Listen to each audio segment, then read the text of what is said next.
그동안 요한복음에 나오는 예수님의 자기 선언, 자기 선포에 대한 말씀을 6번 들었습니다. 언제 끝나나 그렇죠? 이제 오늘 드디어 마지막 7번째 이제 끝납니다. 좋으시죠? 자, 그동안 6번 말씀을 들었는데 자, 다 기억나시죠? 아멘. 자, 우리 옆에 분한테 이렇게 말해봅시다. 반복이 기적을 낳습니다. 그래서 지금껏 들었던 말씀을 한번 복습해 보도록 하겠습니다. 자, 예수님의 자기선언 첫 번째는 뭐죠? 나는 세상의 빛이다. 요한복음 8장 12절. 예수께서 또 말씀하여 이르시되 나는 세상의 빛이니 나를 따르는 자는 어둠에 다니지 아니하고 생명의 빛을 얻으리라. 이 생명의 빛인 예수님을 모실 때에, 내 인생의 구원자와 주인으로 모실 때에 우리 영혼의 그 지옥 갈 어둠이 사라지고 이 빛의 자녀로 거듭나게 되는 거죠. 그래서 어둠의 일을 그만두고 관두고 생명의 빛을 따라 사는 것이 우리 성도의 신앙생활입니다. 자, 두 번째는 뭡니까? 나는 양의 문이다. 요한복음 10장 7절과 9절.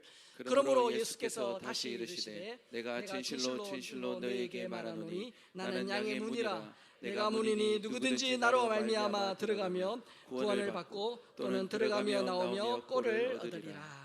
이 양의 문이 예수님, 그 예수님을 통해 들어가며 나가며 생명을 얻고 풍성한 꼴을 얻는다. 그래서 우리가 할 일은 뭡니까? 양의 문을 부지런히 드나드는, 그래서 더 예수님 가까이, 더 예수님과 친밀해져야 하는 거죠. 자, 세 번째는 뭡니까? 나는 선한 목자다. 요한복음 10장 14절 15절입니다. 나는 선한 목자라. 나는 내 양을 알고 양도 나를 아는 것이 아버지께서 나를 아시고 내가 아버지를 아는 것 같으니 나는 양을 위하여 목숨을 버리노라. 이 선한 목자 되신 예수님이 나를 전인적으로 아신다는 거예요. 그래서 내 힘과 내 능력과 내 경력과 내 실력으로는 도저히 구원받을 수 없는 죄인이라는 것을 아시고 하나님께서 예수님을 이 땅에 보내주시고 그 예수님께서 십자가에 목숨을 내어주심으로 말미암아 나를 구원해 주셨다는 거예요. 그래서 여러분, 이 무능하고 고집세고 제멋대로 하는 양 같은 우리도 선한 목자 되신 예수님을 만나면 인생에 행복이 있다는 것입니다. 네 번째는 뭡니까? 나는 부활이요 생명이다. 요한복음 11장 25절. 예수께서 이르시되 나는 부활이요 생명이니 나를 믿는 자는 죽어도 살겠고. 예수님 그분 자체가 생명이세요. 부활이세요. 여러분, 부활은 먼 미래에 까마득한 이후의 일이 아닙니다. 예수님 그분이 부활이시기 때문에 예수님을 영접하는 그 순간 우리 속에 이미 부활의 역사가 일어나는 것입니다. 그리고 예수님 그분 자체가 생명입니다. 그래서 생명이신 예수님을 믿는 사람은 영적으로 죽지 아니한다라고 말씀하는 거죠. 자, 다섯 번째는 뭡니까? 나는 생명의 떡이다. 요한복음 6장 48절입니다. 내가 곧 생명의 떡이니라. 제가 구약의 만나와 이 생명의 떡이 되신 예수님을 비교해 드렸습니다. 예수님은 현생과 내세의 영원한 공간에, 그리고 과거와 현재와 미래의 영원한 시간에 우리에게 필요한 영적인 양식이에요. 이 생명의 떡이신 예수님은 세상 모든 나라, 모든 민족에게 주신 하나님의 선물입니다. 그래서 이 생명의 떡이신 예수님을 먹으면 그 예수님 때문에 영원한 생명을 누리게 되는 거죠. 자, 여섯 번째, 지난주에 한 겁니다. 뭐죠? 나는 길과 진리와 생명이다. 요한복음 14장 6절입니다. 예수께서 이르시되 내가 곧 길이요 진리요 생명이니 나로 말미암지 않고는 아버지께로 올 자가 없느니라. 그래서 제가 세계 2대 종교인 이슬람과 한국 2대 종교인 불교를 제가 기독교와 비교해 드렸습니다. 여러분, 이 이슬람과 불교는 행위 종교인데요, 인간의 어떤 선행, 그리고 인간의 어떤 이 철학, 사상, 종교, 자기의로 구원받을 수 있다라고 가르칩니다. 자, 근데 생각해 보십시오. 여러분 가운데도 아마 그런 경험이 있으실 텐데, 강물에 빠졌다, 강에 빠졌다. 그래가지고 지금 막 허우적거리면서 살려달라고 지금 몸부림을 치고 있는 거예요. 그때에 여러분, 그 사람이 구원받는 길, 그 사람이 건짐을 받는 방법, 그 사람이 그 물에서 빠져나오는 방법이 뭡니까? 만약에 여러분 이렇게 한다고 생각해 보십시오. 제가 물에 빠졌습니다. 여러분 보시다시피 저는 수영을 못합니다. 빠지면 큰일 납니다.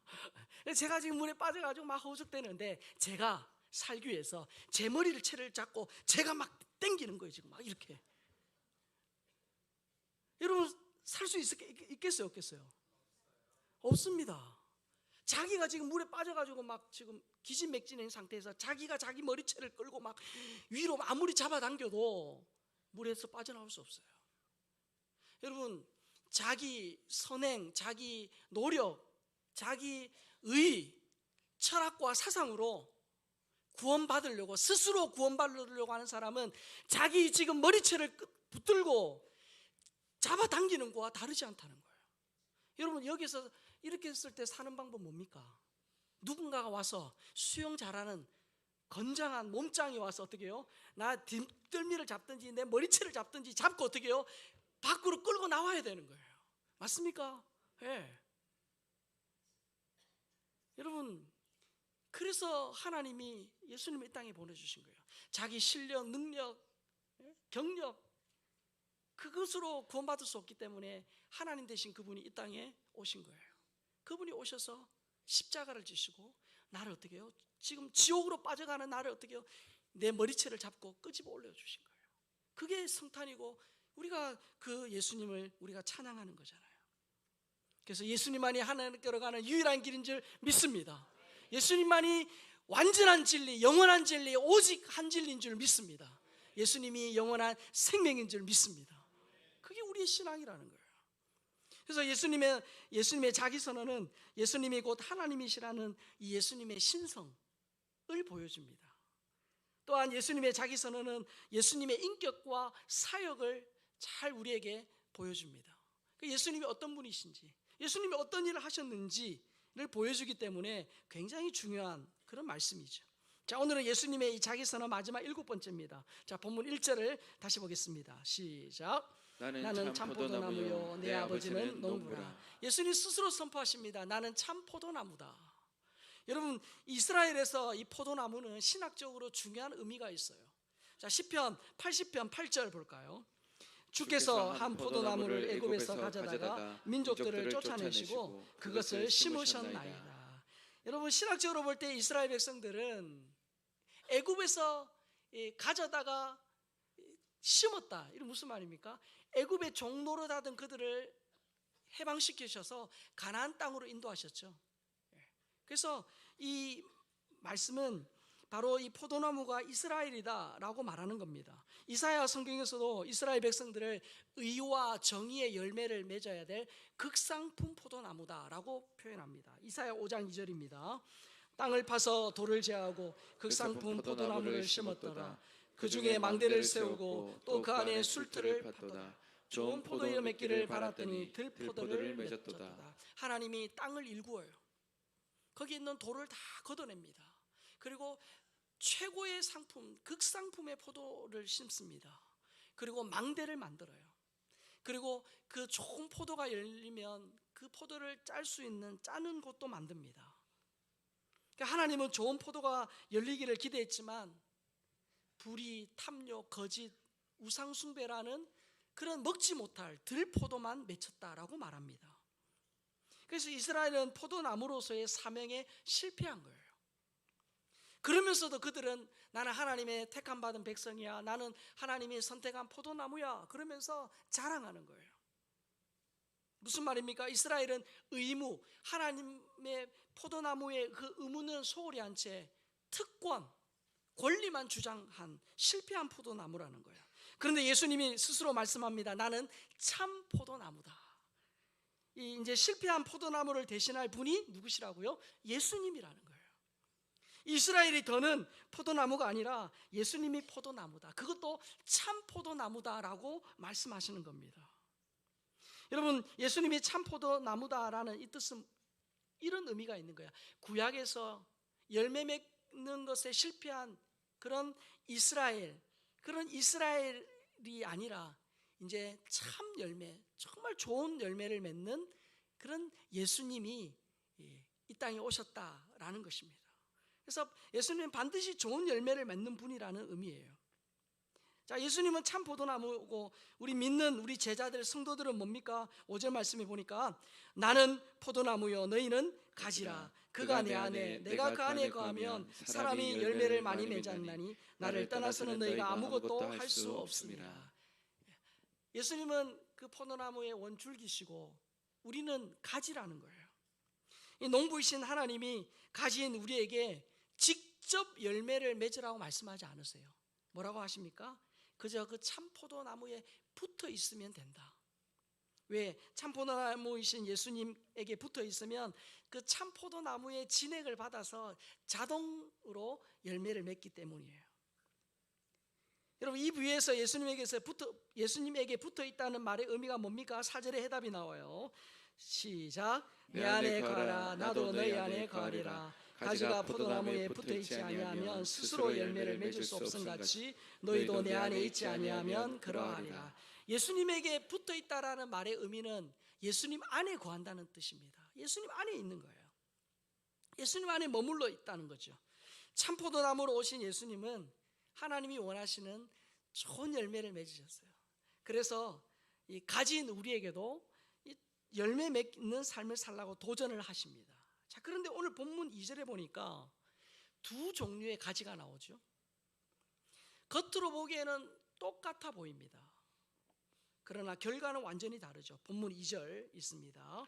무릇 내게 붙어 있어 열매를 맺지 아니하는 가지는 아버지께서 그것을 제거해 버리시고 무릇 열매를 맺는 가지는 더 열매를 맺게 하려 하여 그것을 깨끗하게 하시느니라.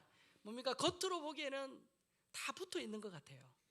그런데 두 종류의 가지가 있습니다. 하나는 뭡니까? 열매 맺는 가지죠. 또 하나는 뭡니까? 열매를 맺지 못하는 가지입니다. 똑같아 보이는데 분명한 차이가 있죠. 열매를 맺느냐, 열매를 맺지 못하느냐, 그것이 결정적인 차이입니다. 열매 유무가 기준이라는 거예요. 자, 근데 여러분, 오늘 우리가 읽은 이 요한복음 15장은 예수님의 고별 설교 중에 한 부분입니다. 요한복음 13장부터 17장까지가 예수님의 고별 설교. 이 고별 설교를 어디서 했냐면 다락방에서 하셨어요. 그래서 다락방 설교, 다락방 광화라고 말합니다. 그 정중앙에 지금 이 요한복음 15장이 있는 겁니다. 자, 그런데 여러분, 고별 설교라는 말에서 우리가 알 수 있다시피 고별 설교라는 것이 예수님께서 이제 이 6월절 만찬 이후에 이제 예루살렘 들어가셔서 십자가에 죽으십니다. 마지막 설교를 하신 거예요. 자, 그렇게 마지막 설교를 하시는데 이 최후의 만찬 이후에 하신 말씀. 자, 그런데 놀라운 말씀을 하세요. 6월절 정말 그 출애굽의 그 기쁨을 누리는 기쁜 절기인데 이 최후의 만찬을 하시고 나서 예수님이 청천벽력 같은 말씀을 하세요. 자, 요한복음 13장 21절 22절 예수께서 이 말씀을 하시고 심령이 괴로워 증언하여 이르시되 내가 진실로 진실로 너희에게 이르노니 너희 중 하나가 나를 팔리라 하시니 제자들이 서로 보며 누구에게 대하여 말씀하시는지 의심하더라. 여러분, 이 6월절에 들뜬 분위기, 예수님과 함께 만찬을 하신 그 기쁨의 자리에서 예수님이 누군가 한 명이 나를 팔 것이다라는 그런 말씀을 하세요. 그러니까 여러분 어떻습니까? 제자들 소위 멘붕이 온 거예요. 멘붕이 온 거예요. 이 배신 이야기로 6월절 만찬의 그 화기애애한 분위기가 찬물을 끼얹듯 화기애매한 분위기가 된 거예요. 서로 얼굴을 보면서 누구냐, 너냐, 나는 아니다, 뭐 그러고 있는 그런 상황입니다. 도대체 누가 예수님을 팔 것이냐? 우리는 그 누군가가 누군지 알죠, 맞죠? 우리는 누군지 압니다. 그러나 그 당시에 이 제자들은 꿈에도 가룟 유다가 예수님을 배신할 것이라고 생각하지 못했습니다.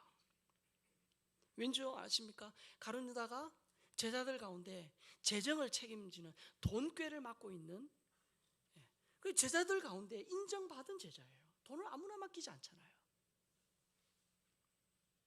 이 가룟 유다는 겉으로 볼 땐 가지에 붙어 있는, 원줄기에 붙어 있는 가지, 유능하고 괜찮은 제자입니다. 자, 그런데 실제로는 가룟 유다는 그 예수님에게서 떨어져 있는 사람이에요. 떨어진 가지예요. 가룟 유다는 자기 뜻대로 움직이지 않는 예수님을 대제사장에게 팔아넘길 궁리를 하지요. 여러분 생각해 보세요. 가룟 유다가 누굽니까? 예수님과 3년이 넘도록 동거동락했습니다. 그리고 예수님은 말씀하실 때마다 그 말씀이 어떻게 해요? 주옥과 같은 설교예요. 그 예수님의 말씀을 매일 듣고 그 예수님의 삶을 가장 가까이에서 지켜봤던 제자입니다. 그런데 여러분, 겉으로는 예수님과 함께 있고 예수님께 붙어 있는 것처럼 보이지만 실제로는 예수님의 생명이 가룟 유다 안에 없는 거예요. 예수님께 붙어 있지 않으니까 열매도 없는 거죠. 여러분, 가룟 유다가 예수님 시대에만 있을까요? 아니에요. 가룟 유다는 요즘으로 말하면 이런 사람입니다. 교회에 빠지지 않아요. 모든 공유 예배에 잘 참석합니다. 정말 누구보다도 예배를 잘 드립니다.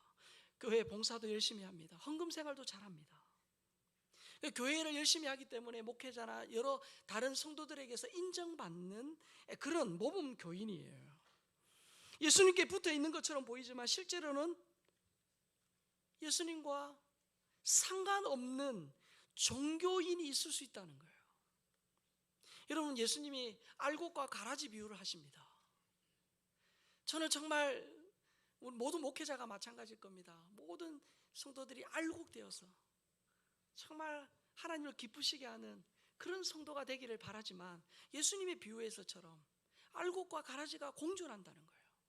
같이 교회에 오고 같이 봉사하니까 다 알곡처럼 보이지만 가라지가 있을 수 있다는 거예요. 그것이 어떻게 해요? 현대판 가룟 유다가 있을 수 있다는 것이 불편한 진실이에요. 여러분, 겉으로는 예수님에게 붙어 있는 것처럼 보이지만 실제로는 떨어져 있어서 열매 없는 이들의 최후를 본문 6절에서 말씀합니다. 사람이 내 안에 거하지 아니하면 가지처럼 밖에 버려져 마르나니 사람들이 그것을 모아다가 불에 던져 사르느니라. 여러분, 포도나무는 두 가지 용도입니다. 하나는 뭐냐? 열매 맺는 거예요. 좋은 열매 맺는 것이 포도나무의 본질이에요. 자, 그런데 포도나무가 좋은 열매를 맺지 못하면 땔감으로밖에 쓸 수 없어요. 왜냐? 여러분, 포도 가지는 곧지 않아요. 막 이렇게 막 올곧지 않아요. 그래 가구의 어떤 소재로 쓸 수가 없어요. 가구를 만드는 목재로 사용할 수 없습니다. 그래서 열매 맺지 못하는 포도나무는 불에 던져지는 거예요.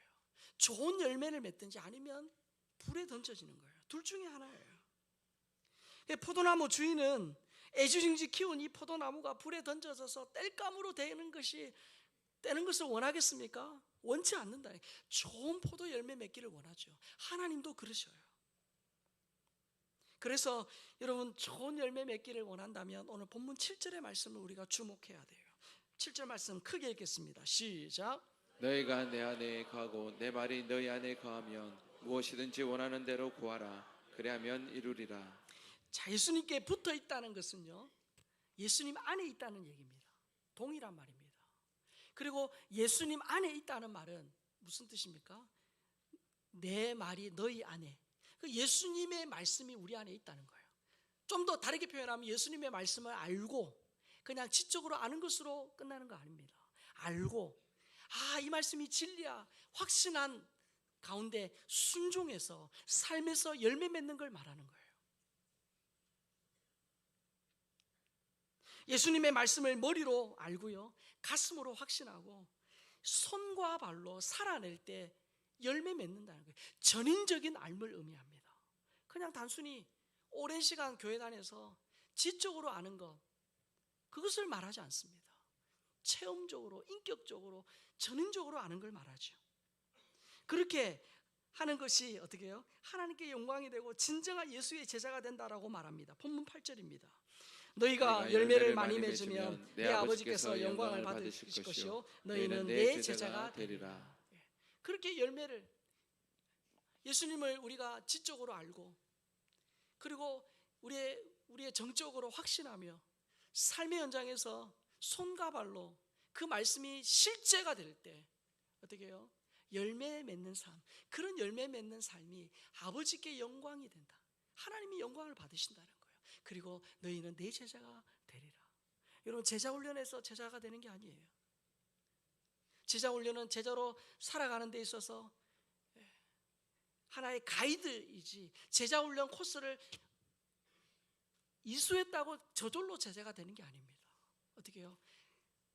예수님에 붙어 있고, 예수님 안에 있고, 예수님의 말씀을 알고, 그것을 가슴으로 절절하게 확신하며 삶의 현장에서 살아내는 거예요. 어느 목사님이 일본의 한 교회에 초청을 받아 설교를 하러 갔습니다. 그 예배 중간에 특송 순서가 있는 거예요. 남성 중창단 세 사람이 이렇게 걸어 나오는데 깜짝 놀란 거예요. 한눈에 봐도 그들이 걸어오는 모습, 그들의 입은 옷, 그들의 덩치, 그리고 간혹간혹 보이는 문신, 이런 걸 보니까 그들이 누구예요? 일본의 야쿠자예요. 그들이 찬양을 하겠다고 세 명이 걸어 나오는데 뭐야? 근데 이 목사님이 또 한 번 깜짝 놀란 게, 그들의 그 찬양을 시작하는데 그들의 목소리가 너무 듣기 좋은 아름다운 찬양을 하는 거예요. 그래서 또 한 번 놀랬다는 거예요. 찬양이 끝나고 그 중에 한 사람이 짧은 간증을 합니다. 여러분, 저희 세 사람에게는 공통점 세 가지가 있습니다. 첫 번째는 여러분 보시다시피 우리는 야쿠자 출신입니다. 두 번째 공통점이 있습니다. 그것은 저희의 아내가 다 한국인이라는 것입니다.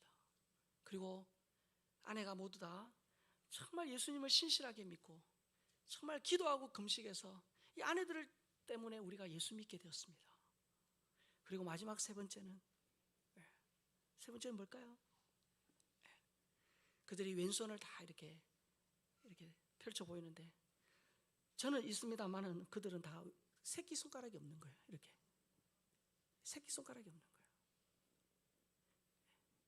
우리는 아내를 만나 예수를 믿기 전엔 우리 다 야쿠자의 간부들이었습니다. 그러나 내가 예수님을 만나고 예수님이 나의 인생의 구원자시고 인생의 주인이라는 사실을 내가 믿고 그 어둠의 생활을 내가 더 이상 하면 안 되겠다라는 그런 마음을 제가 먹었습니다. 그리고 내가 예수 믿기로 결정한 이것을 두목에게 말했습니다. 그 얘기를 들은 두목이 아유 착했다, 잘 결정했다, 잘 가거라, 그렇겠습니까? 그것을 모든 조직원들이 있는 데서 공포하고 그들이 이 새끼손가락을 거기에서 내어주고 그 조직에서 나올 수 있었다는 거예요. 여러분, 가룟 유다 겉으로 볼 때는 누구보다 신실한 예수님의 제자처럼 보이지만 실제로는 예수님의 생명이 그 안에 없는 거예요. 그는 예수님의 말씀을 많이 들어서 지적으로는 많이 알았는지는 모르겠습니다. 그러나 그의 삶은 예수님과 전혀 관계없는, 예수님과 무관한, 예수님께 붙어있지 않는 그런 가지였다는 거예요. 만약 가룟 유다가 예수님께 붙어있고 예수님의 말씀이 가룟 유다 마음속에 심겨져서 그 말씀이 그 속에서 자라서 그 말씀이 그의 가슴 속에서 약동하고 있다면 그의 삶은, 그의 최후는 달라졌을 것입니다. 현대판 가룟 유다가 많이 있을 수 있다는 거예요. 현대판 가룟 유다, 듣는 것 따로, 행동 따로, 믿음 따로, 삶 따로. 믿음과 행함이 일치하지 않는 이유가 뭐예요? 왜 우리가 아는 대로 믿는 대로 살지 못합니까? 이유는 다름 아닙니다. 믿음을 교리나 지식의 동의로만 생각하는 거예요. 믿음을 지적으로만 생각하는 거예요. 자, 예를 들어 봅시다. A라는 사람과 B라는 사람이 있습니다. A라는 사람이 이렇게 말합니다. 너무 지금 배고파. B라는 사람도 지금 너무 배고파. 그런데 이 A라는 사람은 나 지금 배고파 하면서도 아무것도 안 하는 거예요. B라는 사람 나 정말 배고파 그러면서 어떻게 해요? 근처에 식당을 찾아가서 밥을 먹는 거예요. 여러분 누가 진짜 배고픈 사람입니까? A입니까? A라고 말하시는 분들은 오늘부터 밥 안 드셔도 배가 부르실 겁니다. 여러분 누가 진짜 배고픈 사람이에요? A는 머리와 입으로만 배고픔을 느낀 거예요. 근데 우리 크리스찬 중에도 그럴 수 있다는 거예요. 입으로는 신자입니다. 그래서 그 사람의 이 말 들어보면 진짜 주님이 당장 내일 오실 것 같아요. 입으로는 신자인데 어떻게 해요? 삶으로는 불신자가 있을 수 있다는 거예요. 이론으로는 신자입니다. 이론은 너무 빠삭해요. 그러나 실제로는 불신자예요. 교회에서는 신자입니다. 그러나 삶의 현장에서는, 가정에서는, 직장에서는 불신자처럼 살아갈 수 있다는 거예요. 여러분 저 같은 목사나 우리 장로님이나 우리 권사님들 오랜 신앙생활을 한 사람들은 이 함정에 빠질 수 있다는 거예요. 왜? 내가 많이 아니까 그렇게 살고 있다라고 착각할 수 있다는 거예요. 예수님께 붙어있는 사람, 예수님 안에 거하는 사람, 예수님의 말씀을 알고 순종해서 삶에서 열매 맺는 사람, 믿음과 행함이 하나인 사람, 그 사람이 예수님의 제자예요. 그래서 우리가 할 일이 있습니다. 예수님 안에 거하고 예수님께 붙어있는 거예요. 우리가 늘 경계해야 할 것이 있어요. 여러분 불이 없는 난로의 기능은 뭡니까? 그 안에 불이 있어서 따뜻한 거예요. 근데 난로에 불이 없어요. 차디찬 철덩어리예요. 고철덩어리예요. 우리가 그럴 수 있다는 거예요. 목사인 제가 그럴 수 있다는 거예요. 오랜 신앙생활한 우리가 그럴 수 있다는 거예요. 불이 없는 거예요. 경건의 능력은 있습니다. 모양은 있습니다. 주일이면 예배 옵니다. 빠지지 않습니다. 교회 봉사 다 합니다. 그런데 어떻게 해요? 경건의 능력이 없는 거예요. 진짜 예수님의 말씀이 내 삶의 지표가 되어서 내 욕심과 하나님 말씀 이 둘 사이에서 말씀이 내 욕심을 꺾고 이 말씀 때문에 내 욕심과 욕망을 버릴 수 있는 이 말씀의 능력이 삶 가운데 있느냐? 경건의 모양만 있는 무늬만 종교인은 아닌가? 사도교회를 향해서 예수님이 책망하십니다. 너희들이 살았다는 이름은 있으나 실상은 죽은 자다. 예수님께 붙어 있는 것처럼 보이지만 눈에 보이지 않지만 어떻게 해요? 떨어져 있는 가지일 수 있다라는 것이 예수님 말씀이에요. 참 포도나무이신 예수님께 붙어 있으면 예수님 때문에 열매 맺음을 믿습니다. 예수님께 붙어 있으면 자동으로 열매를 맺는 거예요. 예수님 안에 거하면 예수님의 생명과 능력이 내 안에서 약동함을 믿습니다. 이게 없으면 우리가 무늬만 종교인일 가능성이 크다는 거예요. 예수님의 말씀이 내 안에 머물고, 그래서 예수님의 그 말씀이 내가 내 인생의 주인 되어 내 마음대로 살고 싶은 욕망이 막 불끈불끈 올라올 때 그 말씀이 어떻게 해요? 그 욕망과 그 욕심을 어떻게 꺾고 그 말씀 앞에 순종하고 아멘하고 내 자신을 굴복시킬 수 있는 능력이 우리에게 있느냐는 거예요. 우리 참포도나무이신 예수님,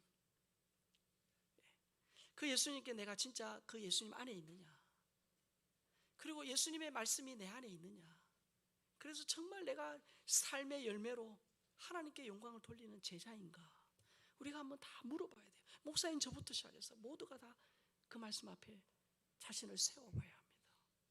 2023년 이제 일주일 남았습니다. 또 한 해가 흘러가면서 우리의 신앙의 격려는 또 1년 더 늘어나겠지요. 그러나 그것이 우리를 제자로 만들어주지 않는다는 걸 기억해야 합니다. 참 포도나무이신 예수님, 그 예수님 안에 있고 예수님의 말씀이 내 안에 있어서 정말 열매 맺고 많은 사람들을 복되게 하고 많은 사람들에게 정말 예수님을 보여주는 그런 믿음의 사람으로 그렇게 살아가십시다. 그러나 그거는 그냥 되지 않습니다. 어떻게 해요? 주님께 붙어 있어. 말씀이 내 안에서 약동하도록 내 삶의 우선권을 드리고 주님의 은혜를 사모하고 주님의 도우심을 구해야 합니다.